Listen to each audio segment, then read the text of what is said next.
So first of all, thank you all for coming tonight. It's really a pleasure for me to give this talk because so often when I give lectures and talks over the past couple of years at ACOR, it tends to always be about the Temple of Winged Lions project. And while I love that project dearly, it's so refreshing to be able to talk about something I think me and the ACOR team, and particularly the library staff here, have become to feel quite strongly about, and that's the importance, as you'll see, of trying to preserve ACOR's really very rich documentation, especially photographic documentation of Jordan, and particularly of its cultural heritage and archaeology. And one thing, maybe Barbara mentioned in her introduction, it's important to remember that come next year, ACOR has been around for 50 years now. 50 years, founded in 1968. So over the course of basically 5 decades, ACOR has accumulated quite a bit of documentation and different archival materials that I'll try to introduce to you over the course of this lecture. And I haven't timed this lecture. I don't know, it's the first time I've given a lecture about this topic, so we'll see how much time I take. But hopefully it'll be interesting. I know it was very nice for me to put this together because if nothing else, I got to put in a lot of very beautiful Jane Taylor photographs. So it was a pleasure to try to decide which one should go into the presentation. So we start on a sad note, of course, and I think the context of this project and what I'll be talking about is largely the sort of amid the destruction, certainly not even approaching the human cost of what we see today in the Middle East and the conflicts in Syria, the torment of Daesh around the Middle East. But we certainly see also the effect that Daesh and the various political upheavals within the Middle East have on cultural heritage and antiquity sites. And of course, this is nowhere more apparent than in Syria, where we see, for example, the Temple of Baal in Palmyra basically violently destroyed for ideological, political reasons by Daesh. The civil unrest in Syria earlier in the Syrian uprising, creating havoc for other monuments that are well known to us, like the Umayyad Mosque in Aleppo.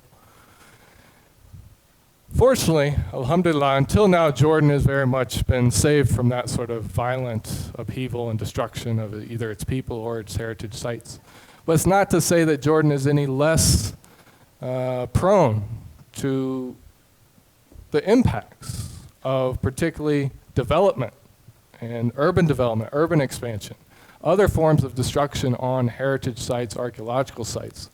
And here are just some examples I found online. I think particularly this was a nice photo from the Apamé project showing the cut of the expanded airport highway and its effect on the neighboring site, Tel Umeri East. You see just how close the road cuts to an archaeological site. Urban development expansion throughout villages and towns and cities within Jordan, as well as just overt, in some cases, destruction of archaeological sites. And without a clear salvage archaeological mechanism for government institutions, sometimes it's very hard to protect and preserve these sites. Other than that, we also have now frequent cases of overt site destruction, often to loot sites, either to find antiquities that can be traded in the antiquities market, or of course the myth of Ottoman gold. I always find interesting this very well-preserved site of the Ottoman Hajj fort at Mudawwada, right along the Saudi border, and the tale that basically back in the 80s or early 90s, someone came along with a bulldozer basically ripping down a side of the fort to look for the mythical Ottoman gold that was thought to be housed in such forts. And so it's amid those threats to cultural heritage, to archaeological sites, not just in the Middle East, but in Jordan in particular, that I think we have to frame the importance of preserving and making available archival documentation and photographic documentation of landscapes, of heritage sites, in the sense that these landscapes and sites are ever evolving and always evolving, whether through conflict, whether through urban development, whether through site destruction. And so we need to capture what these sites and landscapes looked at different moments in time, so that scholars, researchers, the public can always have a frame of reference for how things looked 10 years ago, 20 years ago, 30 years ago, And we can always have that in our mind. I had a conversation recently with fellows here who, some of these fellows have been coming to Jordan 10, 15, 20 years. And to think about Abdali before it was modern Abdali, to think about it back when it was basically, a very large bus station and terminal in the center of the older city. Now to see high-rises completely transform the city. So to even think in our own recent memory what these areas would have looked like, we often need photos, we need images to remind us what these places look like. And this is again why, particularly an institution like ACOR that's been around for so many decades, it's important to make these collections available. So back last summer, there was a call by the Department of Education for a specific program targeting the various ORCs, the American Overseas Research Centers, and there are about 24 scattered around the world. And they had a program for which you could compete for funds amid the other centers. And we proposed a project for this grant to basically digitize and make available large portions of our photographic collections that would speak to this issue of trying to document and preserve cultural heritage sites before they're sort of perhaps permanently transformed due to one reason or another. Fortunately, we received this grant. We'll see what happens with the if Trump's budget is ultimately passed through Congress, but ultimately this is supposed to be for 4 years. We're just in the beginning, about halfway through the first year right now. 4 years and $260,000, basically to create a high quality photographic archive according to best practice archival standards, and to ultimately make that archive publicly available as a resource so that the researchers, scholars, the public can have access to it and learn and have access to this very valuable reservoir of information about Jordan's past. We sort of model this project in some sense on what I think have been very successful photographic archival projects that some of you may know about, the David Kennedy-run Aerial Photographic Archive for Archaeology in the Middle East, the APAME project, where they've been taking aerial photographs of Jordan for several decades now, and now putting those up on a very accessible, very usable Flickr-based presentation that anyone can use and anybody can search. And that was always in my mind when I envisioned this. I want it to be user-friendly, accessible, but there are also other databases that other of the American Overseas Research Centers, like the American School of Classical Studies at Athens, also creating very valuable, very powerful databases and database search engines that allow you to search their photographic and documentary collections. So this was sort of the model of what we ultimately hope to achieve after about 4 years of this project. So we had to go about the process of putting together a team to run this project. So Humi, the head librarian here, and myself are actually, let's say, project leaders, really the administrators for the program, really trying to make sure it meets all of the objectives and ends. We're being led by a senior archival consultant, Diane Ryan, who is not here permanently, but makes trips to Jordan about twice a year to make sure we're doing everything mia b'mia and that everything is the way that it needs to be in order to ensure the success of the project. We're also very much supported by the ACOR library staff, Samia Kafafi and Yusuf Abu Ali, who you'll see pictures of later in the presentation, what they're doing to make this project successful. We're also very fortunate as part of this program to be able to support and fund junior archivists and other archival support technicians who come not permanently, but basically on a semester by semester basis to help us implement this project over the course of the 4 years. And we're just now really piloting this junior archivist program, but we have here basically the archivists that are helping us through 2017. Jessica Holland, who is in the audience, as well as Corey Camisio, who just arrived, is really our first official junior archivist, actually coming from Dakar, so very interesting. This is her first time to Jordan in the Middle East and is already proving extremely valuable to the team. And this is Katrina Griffiths. She didn't send me a great photo, but this is a grainy photo of Katrina, who will be joining us in the fall to really make sure that the program and the project is successful and has continuity as we hand off the procedures and the work plans from archivist to archivist to help support the library team. Now, to go into a bit about the different types of collections that ACOR will be working with to try to make available. One of our priorities is making what we might call the ACOR Institutional Archive available to the public. And this, as you can see from the pictures, is really to some degree about the daily life and activities that sort of characterize ACOR over the decades. All of these pictures, by the way, come from the time of Bert DeRee's directorship in the late 80s. And actually, you see Bert here at the head of the 2 p.m. lunch table. Here you go. And can anybody make out anybody else here? Tom Parker, of course. Tom Parker, there you go. And the guy next to it is Humi, when she first started ACOR, I believe. Prince Hassan? Prince Rod? This is a bit dark, but another ACOR board member. John Olison, yeah, so again, this was a lot of fun for me to go back through the the archives of ACOR and look at very early and sometimes compromising pictures of these ACOR board members. But it's also to show not just the people that made up ACOR through the decades, but also the activities that characterize ACOR, especially even until today, ACOR still helps organize field trips to archaeological sites that are under excavation or preservation. So again, we see, and I have going through this collection, I saw several pictures of, for example, Gary Rollison taking folks out to Ain Ghazal when they were actually excavating.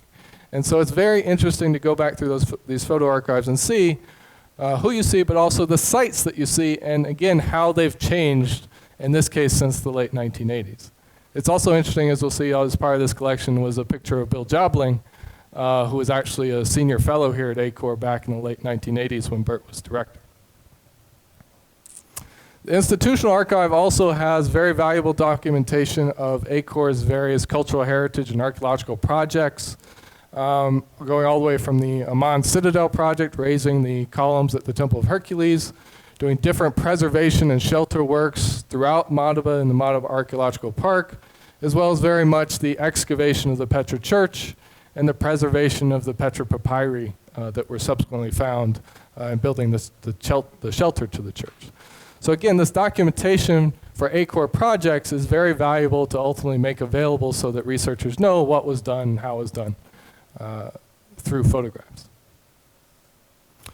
So that's the ACOR institutional collection, but we also have a number of gifted collections, either archaeologists, journalists, photographers, travelers, writers, who have passed through ACOR or come by ACOR at some point in time, been very impressed with our mission and what we do, and wanted to gift their collections of photographs, in some cases documents, to us so that we could preserve them for posterity. And these are just give you a handful of the names of some of the more prominent people who have donated their collections over the years, and that we hope to gradually, through the course of this 4-year of this project, digitize and ultimately make available. But the two collections I want to focus on during this presentation, just to give you a sense of the scale and the scope as well as the process of what we're doing, are the collections of Jane Taylor, the very prominent and well-known author and photographer, is also here in the second row. So all of us know of Jane's wonderful books on Jordan, as well as Petra. I always tell everybody that her Petra and the Lost Kingdom of the Nabateans is by far, for me, the most accessible and best introduction to the Nabateans that I've ever read, and always use it as a textbook for my students. So thank you for that book, Jane.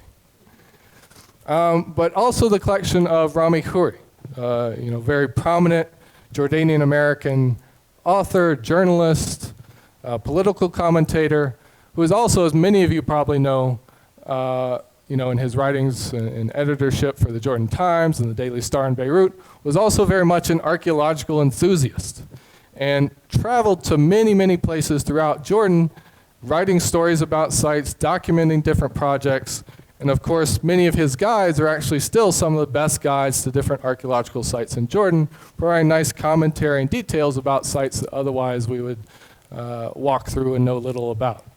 So both of these individuals donated very large collections of slides, photographs, black and white film to ACOR. Jane in last year in 2016 and Rami a couple years ago in 2011, so that again that we could preserve these collections for posterity. We'll start with the Jane's collection. And this is well over, we estimate, it's hard to get an exact count, but we estimate over 10,000 images, mostly slide photographs.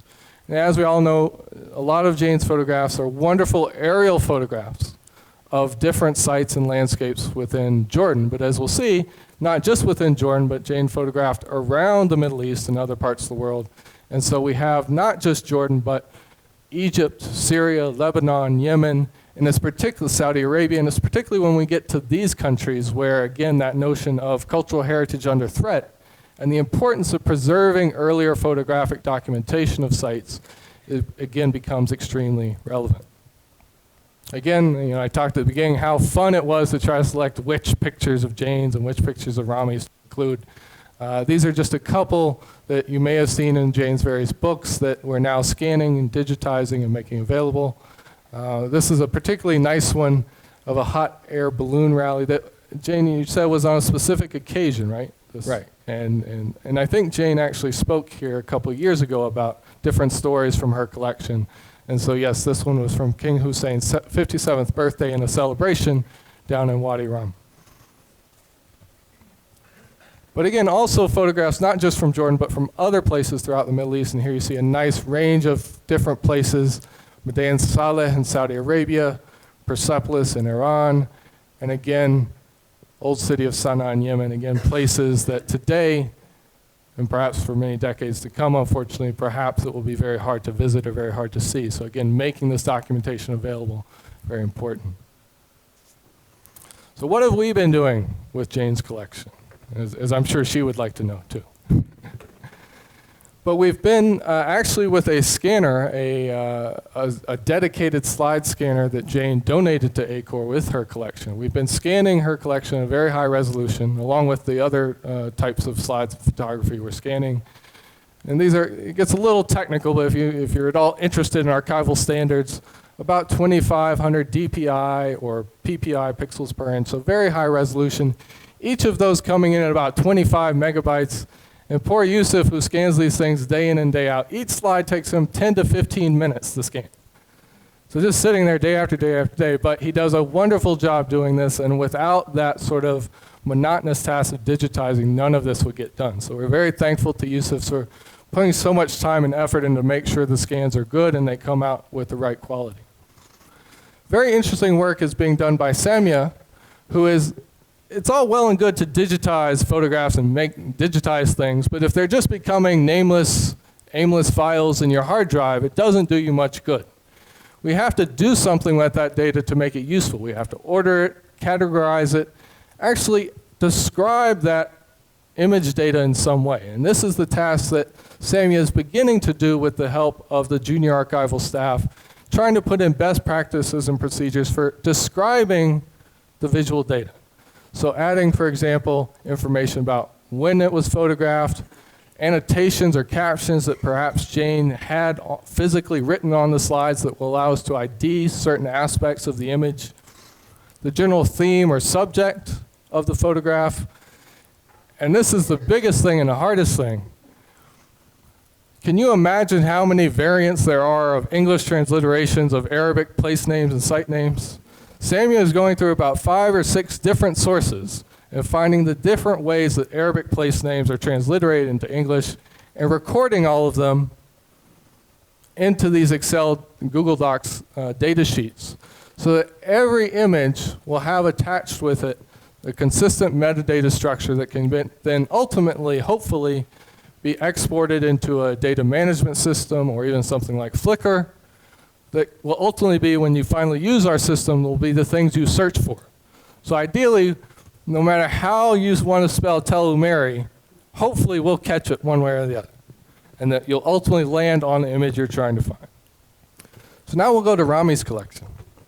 And it's very interesting, Rami's collection. I mean, no doubt Jane's photographs of landscape scenery, sites are some of the most beautiful you have, and very evocative imagery. Going through Rami's collection, he was very much an amateur photographer, but a good photographer.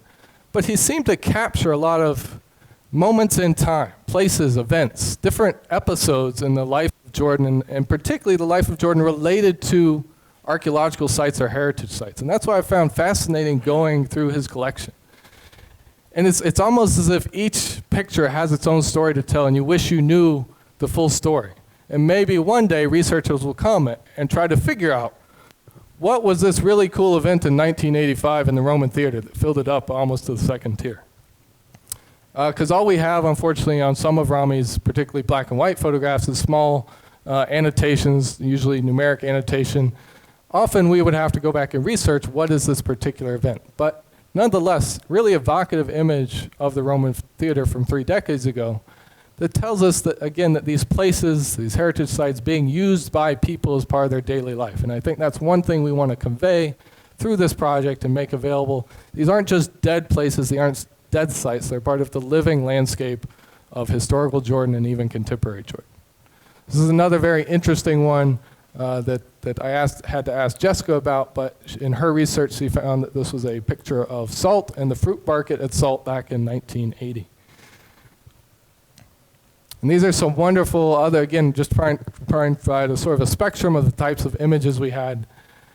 Wallahi, even though there are boats here, we think this is some sort of boating event at the Dead Sea, because you can actually see people sort of wading and floating on their backs in the water. And it appears to be that if anybody has a better idea, I'm happy to hear it. But we think this is the Dead Sea, perhaps looking north before there was a lot of hotel development in the area. And this would have been early to mid-1980s. This is Aqaba shoreline, 1986. Think about Aqaba today and what the shoreline looks like.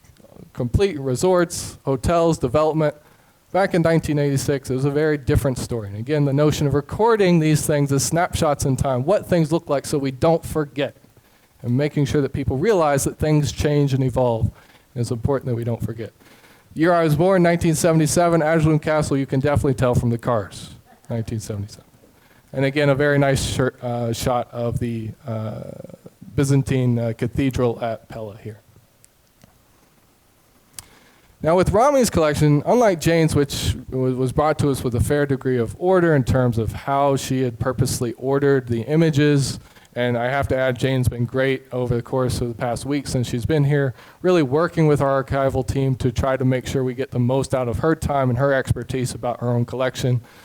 Unfortunately, Rami's was donated a couple years back, and we didn't have a chance to really talk to Rami a lot about his collection, what was in it. And so it really, unfortunately, came to us as literally thousands and thousands of slide sheets with very little perceptible order other than some numbering and vague references to sites and places. And so Jessica, our voluntary intern, has been doing a wonderful job of trying to unravel the puzzle of how do we bring order to the chaos of what was Rami's collection and how it was sort of brought to us. And you see this wonderful spreadsheet. She sort of developed every clue, every little tidbit of information that she could find, scattered through the crates in which we largely had these slides, trying to unravel the puzzle of how do we bring some order, some systemization to this collection. Fortunately, she had gone through 10 boxes, was making headway, but really hadn't found the key to unraveling all this puzzle. In the 11th box, she found, fortunately, Rami's own key to how he had actually categorized and ordered most everything within his collection. And you can actually see these sheets with different site names and different places and events, Baba Dra, Fainan, Namera, Safi, that really, I mean, there's still more to do, but really this finding this piece, and here you see on top of the box in which it was found, was really the first key to really unraveling the puzzle of Rami Khouri's collection. So again, I thank Jessica for being so tedious in her work to try to unravel this puzzle. All right, to move on to the last type of material, type of archival material that ACOR keeps. And that these are gifted, the gifted archives of different actual archaeological projects. So the one that maybe you've perhaps heard about before and we won't spend a lot of time talking about today is the archive of the late Philip Hammond, who was of course the excavator of the Temple of Winged Lions in Petra. And that was the American expedition to Petra, working from 1974 to 2005. And his widow, Lynn Hammond, back under my predecessor, Christopher Tuttle, donated all of the Hammond Temple of Winged Lions archival material, all the project materials, field registries, notebooks, photos, slides, maps, section drawings, to ACOR. And again, it's been Yusuf and a handful of others who over the course of the past 5 or 6 years have very dutifully been scanning and digitizing all that information. And we hope within the foreseeable future, it's a complex process, but we hope within the foreseeable future to again make that available. So that one collection that we have had for several years now is basically what we call the Temple of Winged Lions archive, and that of course has very much relevance for ACOR's current Temple of Winged Lions resource management project in Petra. The one I want to talk about today though is one that we recently acquired, was gifted to us very much thanks to the family of the late Professor William Jobling, who was a professor of religious studies at the University of Sydney, and directed this very important archaeological and epigraphic survey in the region of Wadi Rum, basically southern Jordan. If you know anything about me, I love the Temple of Winged Lions. It's a great project, but my heart is in Wadi Rum, and that's actually where I did my own PhD research and actually used the materials of Bill Jobling. So fortunately, with the help of the family and friends of the late Professor Jobling, it was back in September of last year that we were able to bring the archive of this very important project that was in Wadi Rum to Jordan. And we'll see pictures of that process and how it was. But now that collection is housed here at ACOR. And again, we're beginning the process with the help and support of the University of Sydney and the Near Eastern Archaeology Foundation of, again, preserving all of that very important data about Wadi Rum. So I wanted to talk a little bit about what this collection is and why it's so important. I mean, a lot of people go to Wadi Rum, they see the amazing scenery, the majestic mountains, the colorful sand dunes, the ancient springs. They really appreciate the nature of the place. But often, unless you're really looking, you don't notice there's an incredible, an immense amount of archaeology to be seen. And it's not in the traditional archaeology. There are some traditional archaeological sites, particularly prehistoric sites. But it's mostly in the thousands and thousands and thousands of inscriptions and rock drawings that you find in Wadi Rum. And this Aqaba Archaeological and Epigraphic Survey, directed by Professor Jobling, and here you see a nice picture of him, was really the first systematic exploration and survey of Wadi Rum to try to identify as many of these inscriptions and sites as possible. And so over the course of the decade-long AMEAS survey, Jobling and his team recorded several thousand Samudic inscriptions, Kufic inscriptions, these early Islamic Arabic texts, as well as other types of Nabatean, Greek, Latin inscriptions that really provide tremendous insight into the way that people lived in these rather what we perceive as remote desert regions several thousand years ago. So a very, very valuable collection to really make available to researchers because as we'll see, unfortunately, Professor Jobling passed away in an untimely death well before he was able to publish and make available much of what he collected.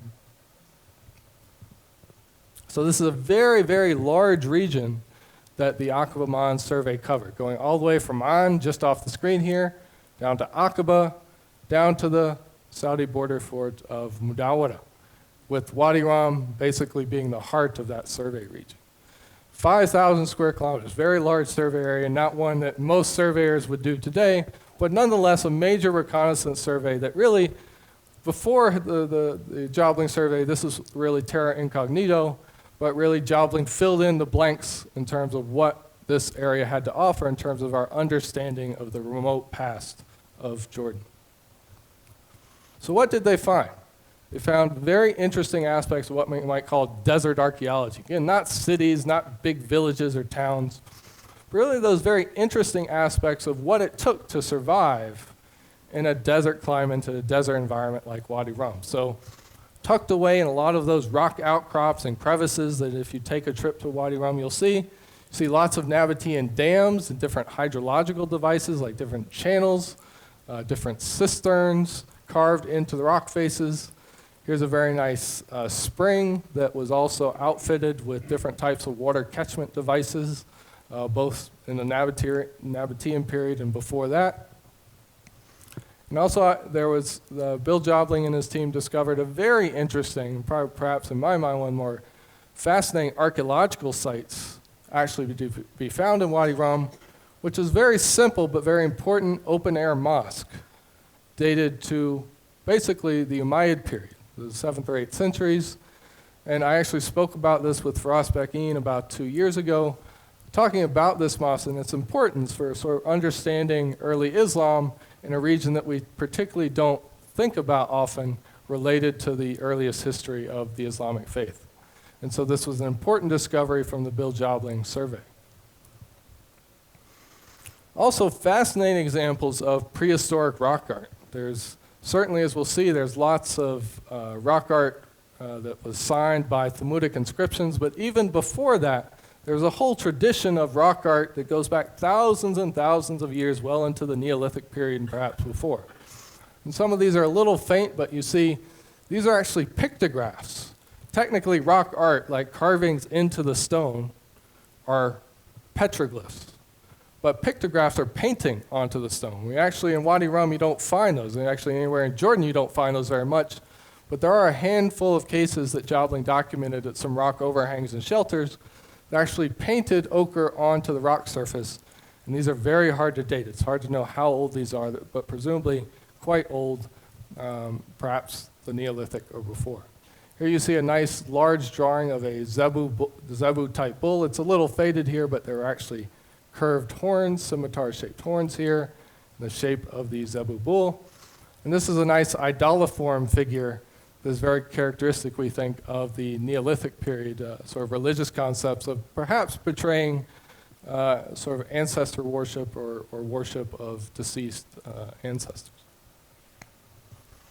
But the survey in particular discovered, as I said, thousands and thousands of inscriptions, particularly of this so-called Thamudic or Hismaic type. And this is what I did my PhD research on.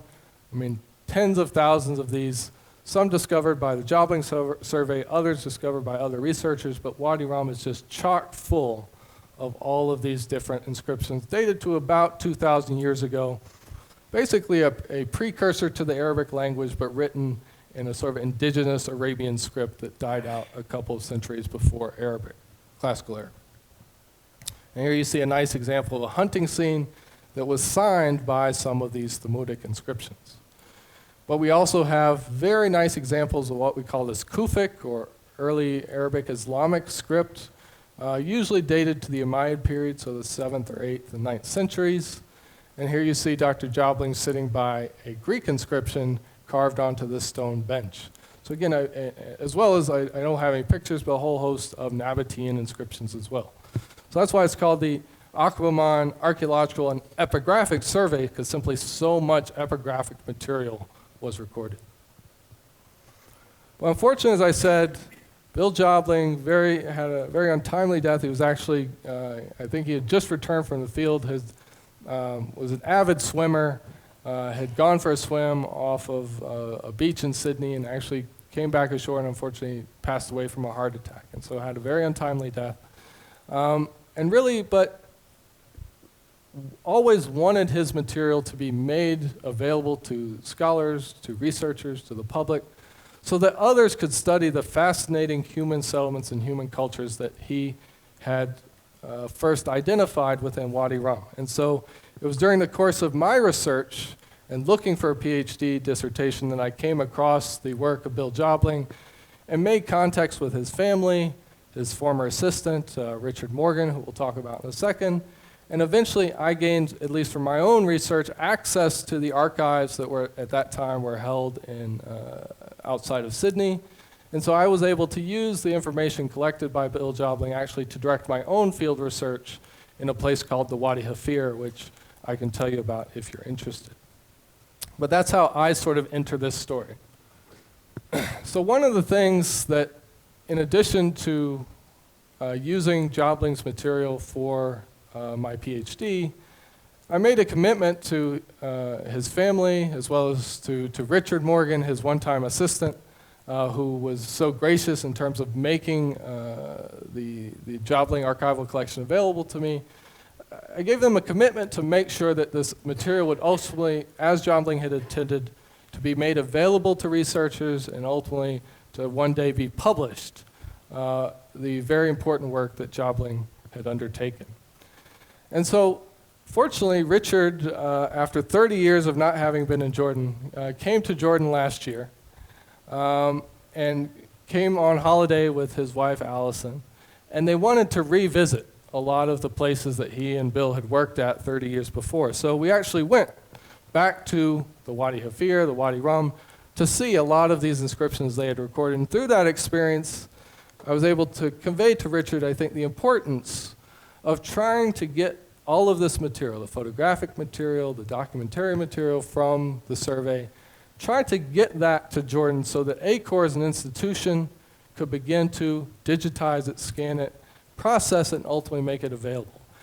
And he was convinced and talked to the family of Bill Jobling, and fortunately they invited me last September, along with me and my family, to go to the country town Bathurst outside of Sydney, where the archive was housed at Richard's family estate. Very nice family estate, Abercrombie House. If you're ever out in New South Wales, in Australia, I highly recommend making a trip out to Abercrombie House. Very nice 19th century mansion that is now owned by the Morgan family. But this is basically where the archive was housed for most of the past 20 years. This is where it was being kept. This is the nice storage area where a lot of the material was housed. And then my wife and daughter and myself, we spent about 5 or 6 days in Bathurst at Abercrombie House, going through the material, packing it up, making sure that we had the slides in the right containers, all the images correctly organized.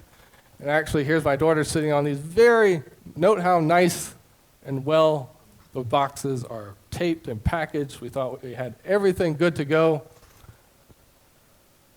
This is how it was when it got to Jordan after customs. Boxes were sort of bent and busted, breaking half open, but all in all, we got everything. All 20 boxes that we shipped from 6,000 miles away actually got to Jordan. And again, I very much thank ACOR and the ACOR board for making the resources available to make sure that this material could be shipped to ACOR. And in fact, now we have it housed upstairs. Eventually, also, it will be housed in the lower basement here. But we're able to unpack all of this material with the help of Claire Dumont, who I think is also in the audience, who you'll see a picture of in a second, to make sure that all this material is now sort of not completely organized, but at least organized enough to where, particularly myself, I can see different parts of the collection, different photographs that need to be scanned, and to see the collection and what's in it. So this is a picture of Claire, who both unpacked a lot of those boxes for me and putting them on shelves, but also has been undertaking the process of beginning to digitize the field notebooks of Bill Jobling. Again, it's very high resolution digitized files we can ultimately make available as part of the photographic documentation to make sure that when you see a picture of an inscription or a petroglyph, you can actually also see the notes that Bill Jobling took in the field about what he saw when he was reading that inscription. So both types of data, again, are very valuable to link and associate. This is a nice picture of Yusuf, again, who has been, he is our dedicated scanner, also making time out of his schedule to make sure that the photographs from this collection are digitized, again, to a very high resolution. And all of this work, again, is being funded by the University of Sydney's Near Eastern Archaeology Foundation. And they have a real interest in making sure that this work continues through 2018 and beyond. So I hope we'll continue to have a very positive relationship with them going forward. And to go back to sort of where we started. So we're dealing with the Bill Jobling Archive, this important resource of information about the archaeology and cultural heritage of Wadi Rum. We shouldn't forget that Wadi Rum, this area we think of as remote, desolate, and a wonderful place to see nature and scenery, it is also changing and changing quite rapidly. All you have to see is the rapid expansion of unregulated tourism camps and tourist camps throughout Wadi Rum and the surrounding areas. You see, I'm not sure which camp this is, but whoever would have thought of seeing a swimming pool in Wadi Rum? But nonetheless, we have them, and no doubt we will see more in the years to come.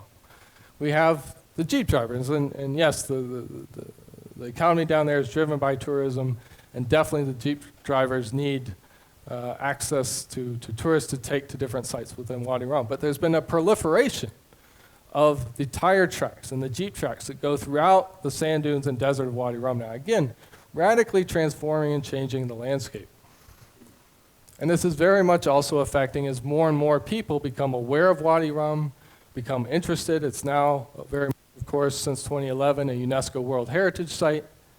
It's important that we keep in mind that all of these influences of people, new businesses coming into Wadi Rum very much can affect negatively archaeology and heritage sites. This is, again, I showed this at the presentation 2 years ago, but this very nice early Islamic mosque that was found by Bill Jobling.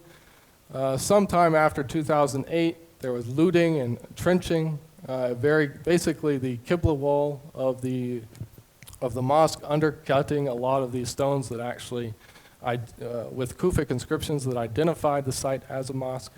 And so we see rampant destruction of some archaeological sites, even remote archaeological sites like this one, as well as other more mundane aspects of vandalism and graffiti. So let's just keep in mind that, again, even in places like Wadi Rum, this isn't Palmyra, this isn't Syria, where we expect to some degree, unfortunately, this degree of devastation. Even in places like Wadi Rum, people are having an effect, and it's important to make sure that our documentation, our photos of these places from decades before, generations before, are preserved, so again, we have a frame of reference for what they looked like before these negative or changing impacts. All right, and with that, I thank you very much. I'd like to thank all the folks who have supported this project, particularly Jane and Rami for bearing with me and discussing their collections, as well as William Jobling, his family, and Richard Morgan. And if you would like to learn more about this project, or even perhaps even if you're interested in looking at some of our collections or even donating to our collections, you can certainly contact me at this email address. Quite frankly, I really wondered what should I have as the backdrop to this last slide, and I thought this was a nice, very Pella Tabaka Fahil, excavated by the University of Sydney, but a nice Jane Taylor photo was an excellent way to end the presentation. So thank you very much for your time.